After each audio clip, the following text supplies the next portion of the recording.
I state your name. I, Bobby Joe Holman, do solemnly swear that I will support and defend the Constitution of the United States against all enemies, foreign and domestic. I am Dave Lindsay. I served in the Marine Corps from 1966 to 69 and was a Hawk Missile Officer. I joined basically to get technical knowledge on missiles.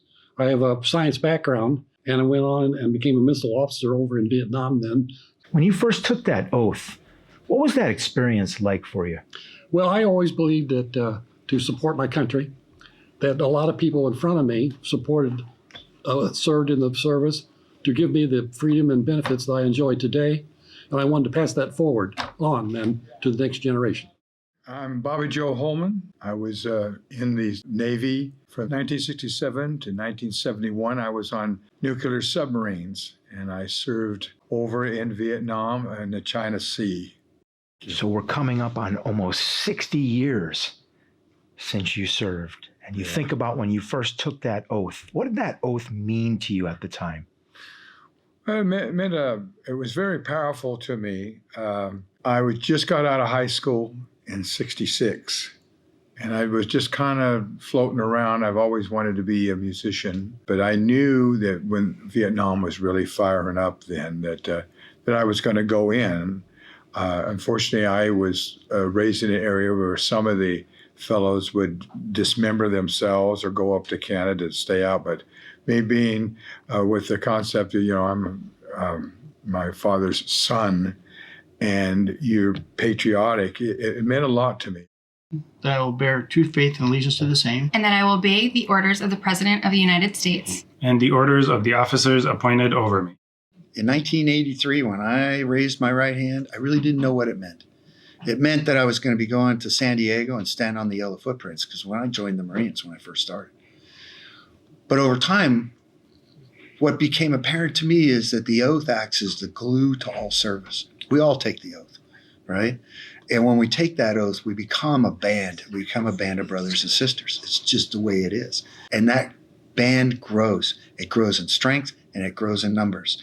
And I can turn to any veteran and we can talk a language that nobody else understands. It's amazing. My name is Manya Neal. I was in the Naval Reserves from 1986 to 1996. I served as a storekeeper. What did that oath mean at the time? At the time that I enlisted, I didn't think that there would ever be another war. And it didn't bother me to enlist, even though I was a mother and had children at home. But when the Gulf War happened, it just hit me in the face that, wow, I've really signed up for this. And I could be going, and I'm supposed to have people to take care of my children. And there was a lot to consider at the time. I took the oath, I was ready to go, and I took care of business, and I was ready. according to the regulations and the Uniform Code of Military Justice. William Wagner. I served from 1998 to 2006 as a member of the 94th Fighter Squadron, United States Air Force, and deployed 3 times to the Middle East. I think for me it was overwhelming because everything moved so fast, and I didn't know what I was signing up for at the time. Nobody in my family had ever been in the military. It was a decision that I made because I love fighter jets and I really wanted to serve. And so I remember just sitting in this room, and there was about 40 of us that all enlisted at the same time, raised our hands. And it felt impersonal. I felt like a number, but at the same time I felt proud, like I was doing something really unique and going to make a big difference. That's probably what I remember the most.